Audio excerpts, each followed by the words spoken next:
The stars shimmered in the viewport as Captain Laura Bennett stood on the bridge of the UES Intrepid. She watched the strange energy readings on the main screen with both excitement and worry. After 20 years in space, she thought she had seen everything, but these readings were unlike anything in human records. "How far out are they now, Lieutenant?" she asked. Lieutenant Keith Donovan checked his screen. "About 3 hours at our current speed, Captain." Laura nodded. Humanity had come far since the early days of space travel. In 2157, people lived on Mars, Europa, and even planets around other stars. The UES Intrepid was one of the newest ships in the fleet, built to explore the edge of human space. "Captain, I'm picking up something big," called out Officer Jasmine Wells from her station. "Really big." Laura walked over to look at the scan results. "How big are we talking?" "At least 50 times our size," Jasmine replied, her eyes wide. "And it's not alone." The bridge fell silent. Laura took a deep breath. "Send a message to Earth Command. Tell them we've made contact with an unknown fleet of massive ships. We're going to attempt peaceful communication." She turned to Communications Officer Olivia Martinez. "Prepare a standard greeting in all formats. We know. Let's hope they understand at least one of them." Olivia's fingers moved quickly across her panel. "Message ready, Captain." "Send it," Laura ordered. "And let's hope they're friendly." The crew waited nervously as the message traveled through space. 20 minutes later, they got a response. The main screen changed to show a tall, gray-skinned being with 4 eyes and a ceremonial uniform covered in strange symbols. "I am High Admiral Zex Toral of the Galactic Imperial Fleet," the alien said in surprisingly good English. "Your transmission has been processed by our language systems. Who speaks for your vessels?" Laura stepped forward. "I am Captain Laura Bennett of the United Earth ship Intrepid. We welcome you to this region of space and wish to establish peaceful relations." The alien's upper eyes narrowed. "Our records show no major civilization in this sector. What species are you?" "We are humans from the planet Earth." There was a long pause. The alien seemed to be checking something off screen. When Zex Toral looked back, his tone had changed. "Humans. Yes.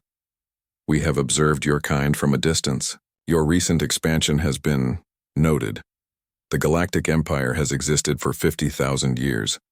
We control 300 species across this galaxy. Your development has been unusually rapid." Laura wasn't sure if that was a compliment or a warning.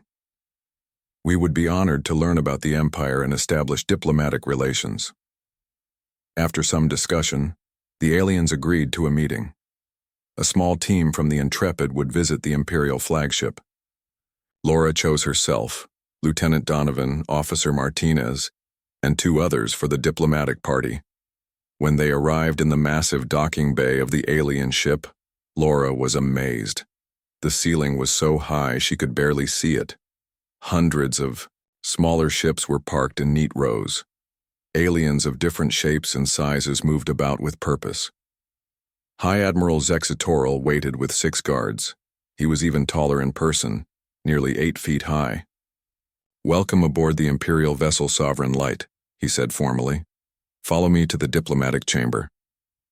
The humans walked behind their host, trying not to stare at everything they passed. The walls were made of a strange metal that seemed to glow from within. Doors opened without anyone touching them. In the diplomatic chamber, they sat at a large table. The Admiral began explaining the structure of the Empire. "All species are categorized according to their technological development and biological capabilities," he said. "Based on our initial scans, humans would be classified as a Level 3 civilization. This means you would be under the protection and guidance of the Empire until you reach Level 2, which typically takes several hundred years." Laura frowned. "What does under protection and guidance mean exactly?" "It means your military would be disbanded. Imperial governors would be appointed to your worlds. Resource quotas would be established for the good of the Empire. In return, you would receive technological assistance and protection."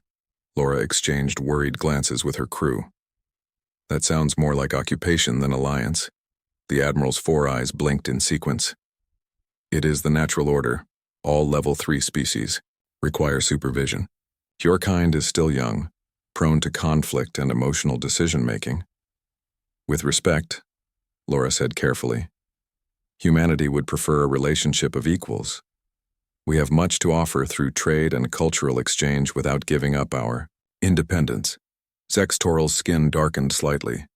That is not how the Empire functions. For 50,000 years, this system has maintained peace across the galaxy. The tension in the room grew. One of the Imperial guards shifted position, moving his hand to a device on his belt. Lieutenant Donovan, trained to watch for threats, instinctively put his hand near his own weapon. The reaction was immediate. The Imperial guard shouted something in his language. Zexitoral stood up quickly, knocking his chair backward. "Weapons!" the guard shouted in English. "The humans are drawing weapons." "No!" Laura yelled. "It's a misunderstanding." But it was too late. The Imperial guards raised their weapons. Donovan tried to explain, showing his empty hands. But one of the guards fired. A beam of blue light hit Dr. Greg Peterson, the medical officer. He fell without a sound. Chaos erupted. 2 more humans were hit before they could reach cover. Laura pulled Olivia down behind a large decorative pillar as beams of energy cut through the air. "We need to get back to our shuttle," Laura shouted, over the noise. Lieutenant Donovan fired back, creating a moment of confusion among the Imperial guards. "This way," he called, pointing to a side exit. The surviving humans ran. Behind them, Admiral Zextoral was shouting orders. Alarms began to sound throughout the massive ship. They fought their way back to the docking bay, losing 1 more crew member. Only Laura, Donovan, and Martinez made it to the shuttle. As they prepared for emergency launch, Olivia worked frantically at her console. "What are you doing?" Laura asked as she started the engines. "We need to go now." "Their systems were open while we were connected to their network," Olivia explained, not looking up. "I'm copying everything I can. Military plans, ship designs, tactical data, everything." The shuttle blasted out of the docking bay just as Imperial troops arrived. Larger weapons began firing at them from the massive ship. "Hold on!" Laura shouted as she pushed the engines beyond safety limits. The small shuttle shook violently as they raced back toward the Intrepid. Once aboard their ship, Laura ordered immediate departure. "Maximum speed back to human space. We need to warn everyone." As the Intrepid jumped away, they saw on their long-range scanners that more Imperial ships were arriving. "Did you get anything useful?" Laura asked Olivia once they were safely away. Olivia nodded, her face pale but determined. "Everything, Captain, their plans, their capabilities, their weaknesses. They're coming for all of us. This was just the beginning." Laura looked at the stars streaking past on the view screen. In one day, everything had changed. Humanity was no longer alone in the universe, but their first contact had become their first war, and they were terribly outmatched. "Send warnings to every human settlement," she ordered. "The Galactic Empire is coming, and they don't want friends, they want subjects." Commander Frank Hudson looked at the 6 ships under his command. As the leader of the New Horizon Colony's defense force, he had never expected to face anything like this. The massive Imperial ships appeared on the edge of the system, their metal hulls shining in the light of the distant sun. "Status report," he said to his bridge crew aboard the UES Defender. 23 Imperial ships have entered the system," replied Susan Carter, his tactical officer. "They're moving toward the colony. Scans show each one is at least 10 times our size." Frank nodded. 3 weeks had passed since Captain Bennett's warning reached them. In that time, every human colony had prepared as best they could. But New Horizon, being the farthest colony from Earth, would face the Empire first. "All ships spread out into attack formation Beta," Frank ordered through the comm. "Remember the plan, don't try to match them head-on." The 6 human ships moved into position, looking tiny compared to the approaching Imperial fleet. Frank thought about the 4,000 colonists on New Horizon's surface. They were farmers, miners, and scientists, not soldiers. His ships were all that stood between them and the Empire. "They're sending a message," said Communications Officer Paul Green. "The quoi?" face of an Imperial commander appeared on screen. Human vessels, this is Commander Krelvex of the Galactic Imperial Fleet. Your colony is now under Imperial control. Surrender your ships and prepare for occupation. Resistance will result in destruction. Frank leaned forward. This is Commander Frank Hudson. We reject your demand. New Horizon is a free human colony and will remain so. The Imperial commander's 4 eyes blinked in what seemed like surprise. You have 6 small ships. We have 23 warships. Your destruction is certain if you resist. Then I guess we'll see you in battle, Frank replied, cutting the transmission. He turned to his crew. Everyone remembers the weaknesses Captain Bennett discovered? They nodded. The data Olivia Martinez had stolen from the Imperial ship showed 3 major weaknesses. First, Imperial shields couldn't handle electromagnetic pulses. Second, their ships needed 30 seconds to prepare before they could jump to faster-than-light travel. And third, they had never faced nuclear weapons before. Launch EMP missiles on my mark, Frank ordered. Target their lead ships. The human vessels released their missiles just as the Imperial fleet began to advance. The missiles detonated before hitting the Imperial shields, sending powerful electromagnetic pulses toward the alien ships. 4 Imperial ships have lost power, Susan called out. Their shields are down. Now nuclear missiles at those targets, Frank commanded. For decades, humans had moved away from nuclear weapons, but when the warnings came about the Imperial threat, every nuclear warhead in storage had been loaded onto defense ships. The missiles streaked toward the disabled Imperial vessels. The explosions were blinding. When the light faded, 2 Imperial ships were breaking apart. The others had taken heavy damage. The Imperial fleet responded with energy beams that sliced through space. 1 human ship exploded instantly. Another lost its engines. Evasive maneuvers, Frank shouted. Don't stay in one place. The human ships darted around like insects annoying a much larger animal. They fired more EMP missiles, creating openings for conventional weapons. What they lacked in size, they made up for in speed and surprise. On Earth, Dr. Nathan Garcia worked without rest. The Imperial data was complex, but as one of Earth's top scientists, he was determined to understand it. In his lab beneath the Rocky Mountains, he studied the alien technology with a team of experts. Look at this, he said to Dr. Alicia Rodriguez, pointing to a complex diagram. Their shields operate on completely different principles than ours. Alicia leaned closer. They use energy fields that block other energy weapons. But physical objects moving below a certain speed can pass through. Nathan nodded. And their sensors are calibrated for ships their size or larger. Smaller objects might not register clearly. This information went immediately to Admiral Heather Walsh at Earth Defense Command. She studied the reports carefully, then made a bold decision. We can't match them ship for ship, she told her officers, so we won't try. Each colony will use hit-and-run tactics, small, fast attacks. Never engage directly, strike and disappear.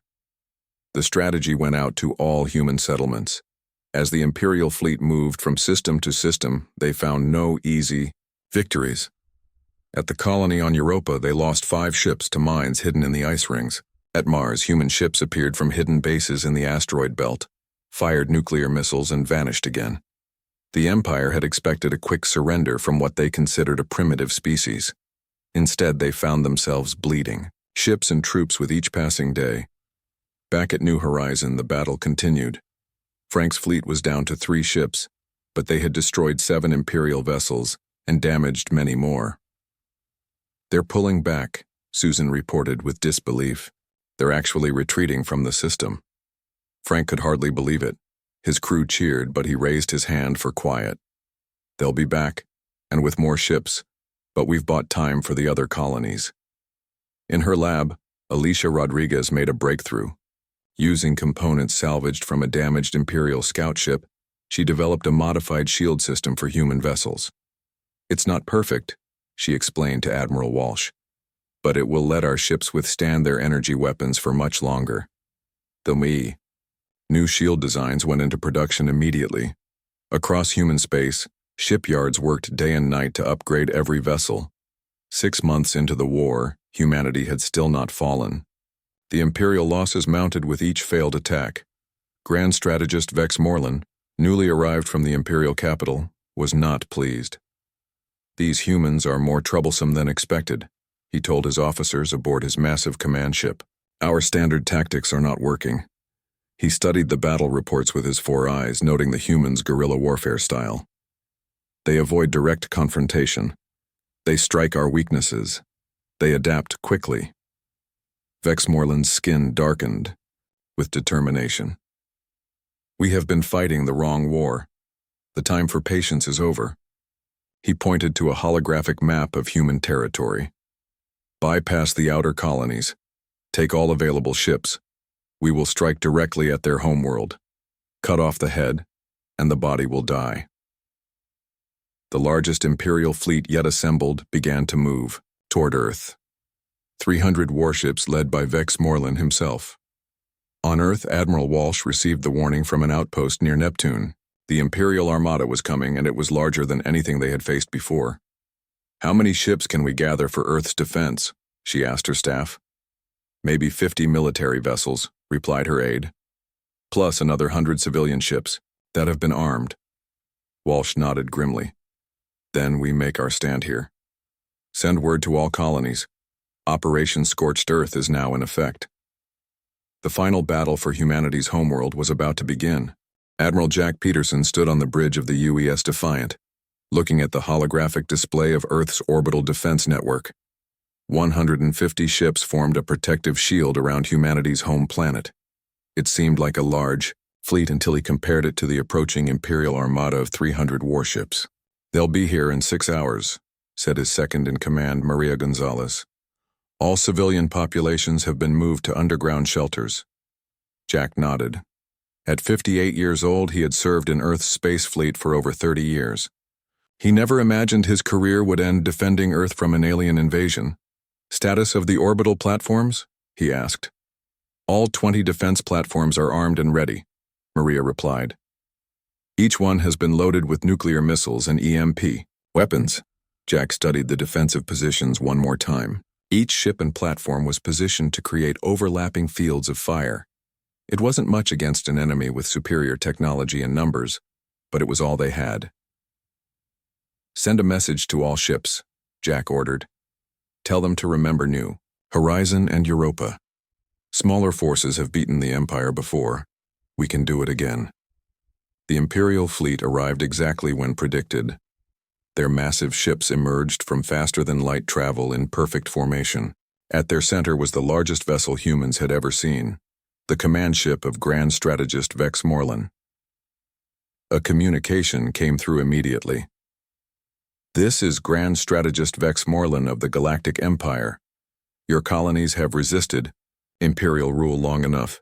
Surrender your planet now, or we will take it by force." Jack stepped forward so the alien could see him clearly. "This is Admiral Jack Peterson of Earth Defense Command. We decline your offer. Earth belongs to humans, and it will stay that way." The alien's 4 eyes narrowed. "You have 1 hour to reconsider before we attack." The screen went dark. Jack turned to his crew. "They're trying to scare us, but we've studied their tactics for 6 months now. We know how they operate." 1 hour later, the Imperial fleet began to advance. Their energy weapons fired, creating a wall of destructive force heading toward the human ships. "Execute Defense Plan Alpha," Jack ordered calmly. The human fleet scattered in all directions, making it harder for the Imperial ships to target them. At the same time, the orbital defense platforms launched hundreds of missiles. The space between Earth and the Imperial fleet filled with explosions as some missiles hit their targets, and others were destroyed by Imperial defenses. 2 Imperial ships erupted in flames, but 3 human vessels were also destroyed. The battle for Earth had begun. By the second day, the situation looked grim. Half the human fleet was gone, and 5 orbital platforms had been destroyed. The Imperial forces had established a blockade around Earth and were preparing for ground invasion. In his command ship, Vex Morlan felt satisfied. "The humans fight well for primitives," he told his officers, "but they cannot stand against the full might of the Empire." He pointed to locations on a map of Earth. "Begin landing troops here, here, and here." take their major population centers. First, Imperial dropships descended toward Earth's surface. They landed in Brazil, Kenya, and Southeast Asia, disgorging thousands of troops in heavy armor. They expected the ground war to be even easier than the space battle. They were wrong. Major Lisa Coleman led the ground defense in Brazil. Her forces were outnumbered, but they knew the terrain. As Imperial troops marched through the Amazon rainforest, they were met with ambushes, traps, and hit-and-run attacks. They expect us to fight like they do, Lisa told her soldiers. In neat formations on open ground. We won't give them what they want. The Imperial troops found themselves bogged down in unfamiliar terrain, fighting an enemy that refused to be pinned down. Similar resistance met them in Kenya and Asia. Back in Narration orbit, Admiral Peterson prepared a desperate move. Prepare to execute Operation Falling Sky, he ordered. Maria looked at him with concern. Sir, that's a last resort option. We're at our last resort, Jack replied grimly. Begin evacuation of all remaining personnel from orbital platforms 3, 7, and 12. Once the platforms were empty, Jack gave the final order. The massive orbital stations fired their engines, changing their orbits to intersect with the largest Imperial ships. The Empire, not expecting such a suicidal tactic, had little time to react. The first platform smashed into an Imperial destroyer, tearing it apart. The second hit a troop carrier, causing a chain reaction of explosions. The third headed straight for Vex Morland's command ship. Evasive action, the Imperial commander shouted. His ship managed to avoid a direct hit, but the platform grazed its side, destroying one engine array and multiple weapon systems. For the first time, uncertainty showed on Vex Morland's face. No species had ever sacrificed such valuable resources just to damage Imperial ships. On the ground, the Imperial advance had stalled. Their superior weapons were less effective in dense urban areas, jungles, and mountains. Human defenders used their knowledge of the environment to maximum advantage. In Kenya, Imperial troops found their communication systems jammed by devices designed by Dr. Nathan Garcia. In Brazil, their armored vehicles sank in swamps or were disabled by well-placed explosives. In Asia, local militias used the dense city layouts to set up ambushes. By the third day, Jack Peterson had only 30 ships left. But he noticed the Imperial fleet was no longer advancing with the same confidence. They're regrouping, Maria observed. This isn't going according to their plan. Jack nodded. They expected us to surrender by now. Every hour we hold out frustrates them more. He was about to give new orders when communications suddenly went dark. All connections to ground forces and between ships were cut off. What's happening? Jack demanded. His technical officer worked frantically at his station. It's some kind of Imperial jamming technology. They're blocking all our frequencies. Without communication, the human fleet couldn't coordinate. Imperial ships began picking off human vessels one by one. On the ground, Major Coleman and her forces found themselves unable to call for support or coordinate with other units. The Imperial troops began to advance again, this time with more caution but steady progress. Back on his damaged command ship, Vex Morland allowed himself a small feeling of triumph. The humans fight well, he admitted to his officers, but they lack the technology to overcome Imperial might. Their resistance ends today. He watched as his fleet tightened the noose around Earth's defenses. Victory seemed certain now, but unknown. To the Imperial commander on Mars, Vice Admiral Michelle Parks received the last transmission from Earth before communications were cut. She looked at the assembled leaders of the outer colonies. Earth is under full attack, she announced. We must assume the worst and implement Operation Phoenix immediately. The colonial leaders nodded in agreement. If Earth fell, the colonies would become humanity's last hope, and they had been preparing a surprise for the Empire. As night fell, over the battlefields of Earth, humans continued to fight street by street, hill by hill. They had lost contact with each other and with their fleet, but still they fought on. The war for Earth wasn't over yet. Vice Admiral Michelle Parks stood before the colony leaders in the underground base on Mars. The room was silent as everyone processed the news that Earth's communications had gone dark. Michelle was now the highest-ranking military officer in the colonies, and all eyes turned to her for leadership. "We always knew this day might come," she said, her voice steady despite her concern. "Earth bought us time with their sacrifice. Now we must use that time wisely." Colonel Chris Davidson stepped forward with a holographic display. At 45, he was known as the greatest military strategist in the colonies. His plan, Operation Phoenix, had been prepared for months in secret. "The Empire thinks they've won by taking Earth," Chris explained. "They don't know about our hidden bases throughout the asteroid belts.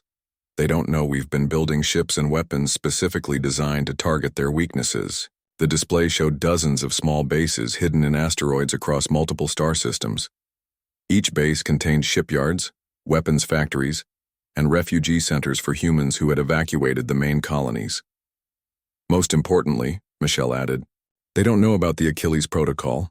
She nodded to Dr. Ryan Schwartz, who stood up nervously.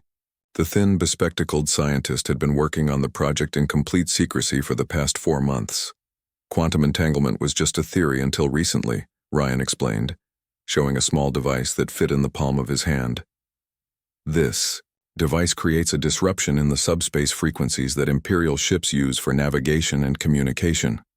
It essentially blinds them and makes it impossible for them to coordinate with each other." One of the colony leaders frowned. "If it's so effective, why haven't we used it already?" Michelle answered.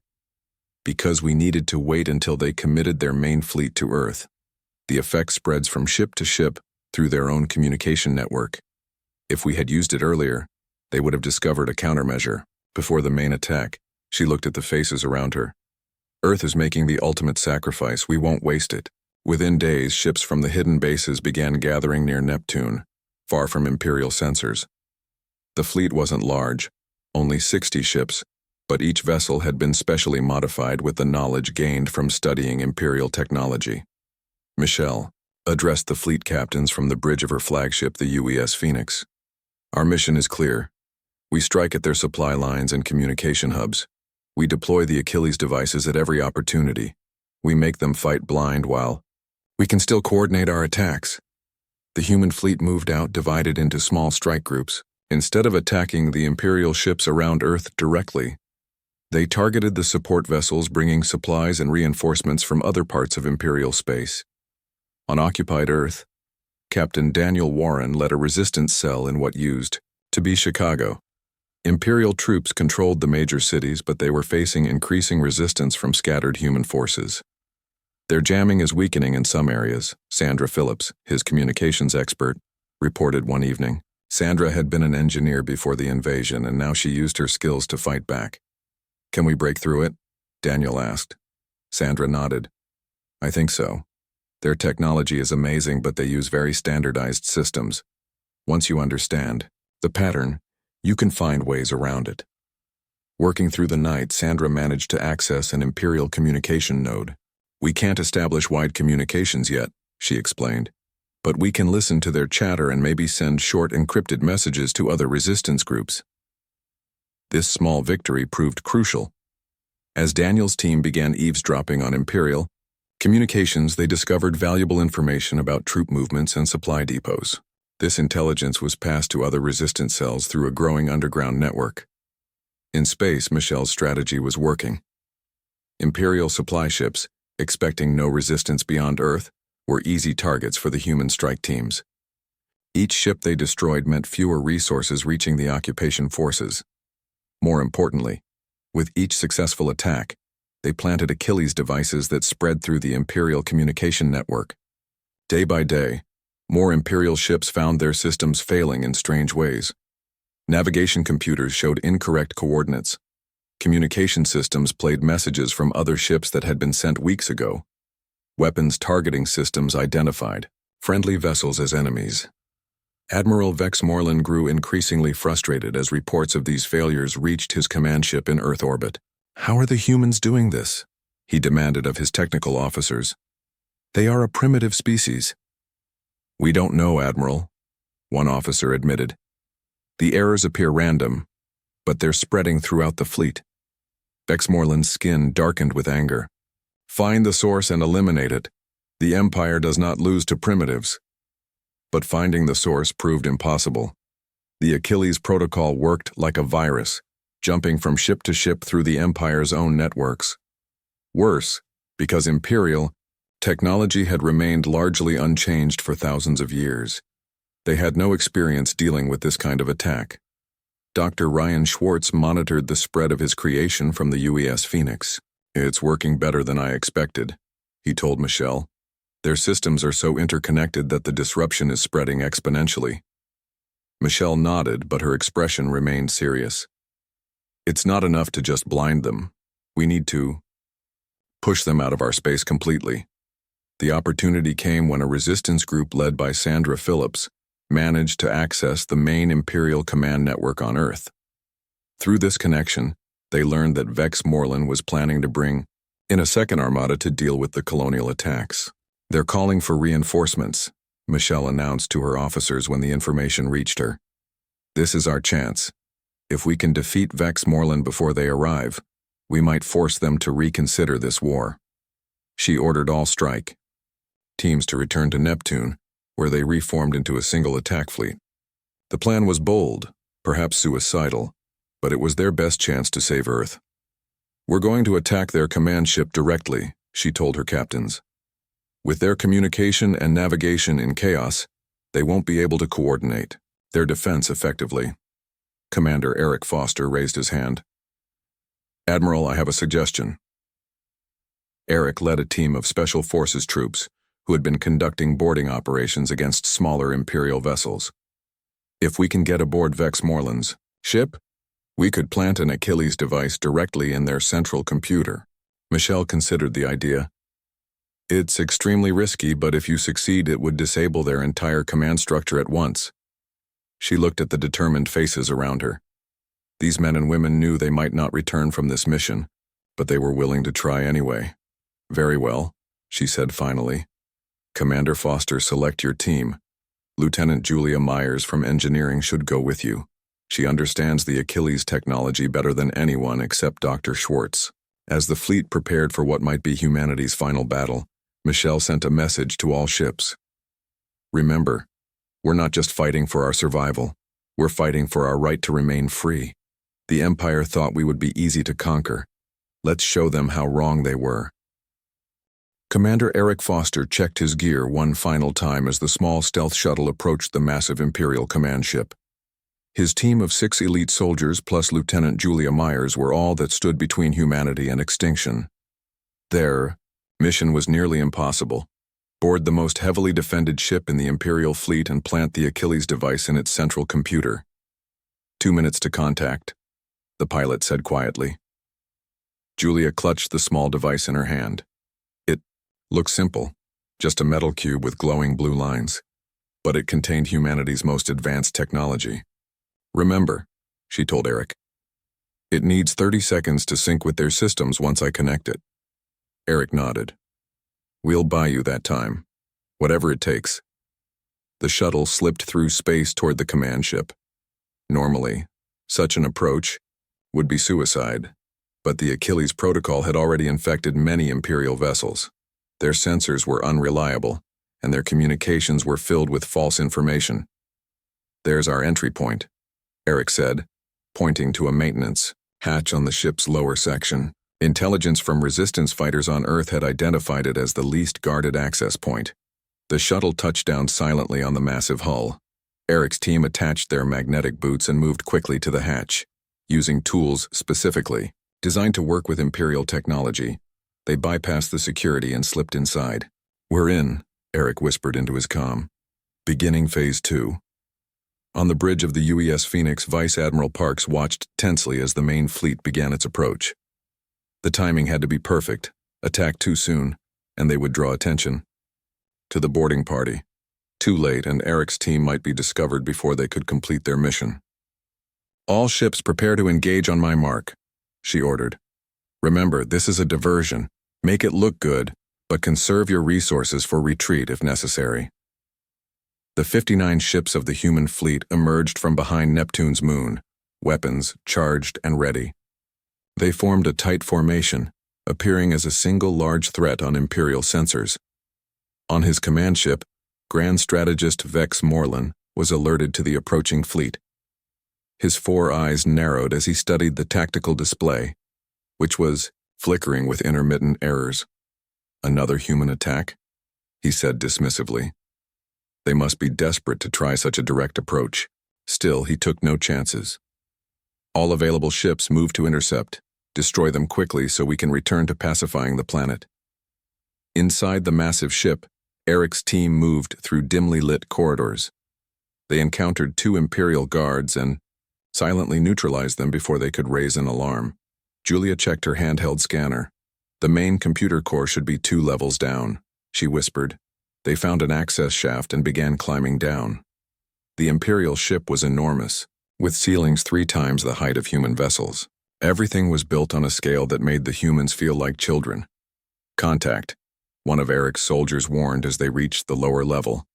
A patrol of 4 Imperial troops was approaching. There was no way to avoid them in the narrow corridor. Eric gave a hand signal and his team took positions. When the patrol rounded the corner, the humans struck fast with stun weapons. 3 guards went down immediately, but the 4th managed to activate an alarm before being neutralized. Move fast, Eric ordered. They know we're here now. They ran toward the computer core, encountering increasingly heavy resistance. 2 of Eric's soldiers fell to Imperial weapons, but the team pushed forward. Finally, they reached the massive door to the central computer. It was sealed with a security system beyond anything they could bypass. We need another way in, Eric said, urgently. Julia pointed to a maintenance duct above them. That might lead into the cooling system. The core generates enormous heat. There has to be ventilation. Eric nodded and boosted her up. The remaining team members followed, squeezing into the tight space. They crawled for several minutes before emerging on a catwalk above the computer core, a towering structure of glowing crystals and energy fields. There, Julia pointed to a control panel. I need to get to that. Outside, the battle had begun in earnest. The human fleet fired wave after wave of missiles at the Imperial ships. Thanks to the Achilles Protocol, many Imperial vessels were firing at the wrong coordinates or even at each other. Vice Admiral Parks watched the chaos with grim satisfaction. Keep them occupied, she ordered. Give Foster's team time. In the computer core, Eric and his remaining 3 soldiers fought desperately against Imperial security forces pouring in from multiple entrances. Julia worked frantically at the control panel, connecting the Achilles device to the main system. Almost there, she called. I need 30 more seconds. Eric took a hit to his shoulder but remained standing. You'll get your 30 seconds, he promised through gritted teeth. The firefight intensified. Another team member fell. Eric and his last 2 soldiers formed a protective circle around Julia as she worked. It's connected, she finally shouted. The upload is starting. On the bridge, Vex Morlan suddenly became aware that something was very wrong. His tactical displays went completely dark. Ship-to-ship communications fell silent. Even the internal systems began to fail. What is happening? He demanded. His technology officer worked frantically at his console. Something is corrupting our central computer, Admiral. It's spreading to all systems. Vex Morlan slammed his fist down. Find it and stop it. But it was too late. The Achilles device had connected to the command ship's core processor, and from there, it sent powerful disruption signals to every Imperial vessel in the fleet. In the computer room, Eric saw the effects as Imperial weapons suddenly powered down and the lights flickered. It's working, Julia said in amazement. It's actually working, Eric tapped his comm. Foster to Phoenix. The package is delivered. Mission successful. Throughout the Imperial fleet, chaos reigned. Ships lost power. Navigation systems showed impossible coordinates. Weapons targeted friendly vessels. Communication systems broadcast gibberish or fell silent entirely. Vice Admiral Park saw her opportunity. All ships target the command vessel's engines and weapons. Disable it, but do not destroy it. The human fleet concentrated their fire on Vex Morlan's massive ship. With its defenses compromised by the Achilles device, the once mighty vessel was suddenly vulnerable. Inside, Eric made a decision. "We're going to the bridge," he told his remaining team. "We're going to face Vex Morlan himself." Fighting their way through the confused Imperial troops, they reached the command bridge. The doors were sealed, but one of Eric's soldiers planted explosives that blew them open. The humans burst onto the bridge, weapons ready. Imperial officers reached for their sidearms, but Eric's team was faster. "Don't move," Eric ordered, his weapon pointed directly at Vex Morlan. The Grand Strategist stood tall, his 4 eyes glaring at the humans with hatred and disbelief. "How did you get here? How did primitives defeat our technology?" Eric stepped forward. "You made a mistake. You thought technology alone makes a civilization advanced. You forgot about determination, adaptability, and courage." Vex Morlan's skin darkened with anger. "Kill me if you must. The Empire will send more ships. You cannot win this war." "We don't want to kill you," Eric replied. "We want to offer terms. Withdraw all Imperial forces from human space. Recognize our independence. End this war." Vex Morlan laughed bitterly. "The Empire does not negotiate with lesser species. Perhaps it should start," came a new voice. Eric turned to see Admiral Jack Peterson enter the bridge, accompanied by Major Lisa Coleman and several resistance fighters from Earth. Despite being wounded and exhausted, they stood tall. "Our planet is damaged but not broken," Jack said. "Our colonies are intact, your fleet is disabled. For the first time in thousands of years, the Empire faces defeat." Vex Morlan looked at the human forces surrounding him, then at his own disabled ship. Something changed in his expression, a recognition that perhaps humans were not the primitives he had assumed them to be. "I will consider your terms," he said finally. 2 weeks later, representatives from Earth and the colonies met with Imperial officials aboard a neutral vessel. The Empire, faced with unprecedented losses and the threat of the Achilles technology spreading further into their systems, formally recognized human independence. Vice Admiral Parks, now promoted to full admiral, stood with the other human leaders as the treaty was signed. "This isn't just a victory for humanity," she told them afterward. "It's a new beginning for the galaxy." As the Imperial ships departed human space, people across Earth and the colonies celebrated. They had faced extinction and survived. They had proven that humanity belonged among the stars, not as servants of an empire, but as free people charting their own destiny. And throughout the galaxy, news spread of how a small, young species had done what none had done before, forced the mighty Galactic Empire to retreat.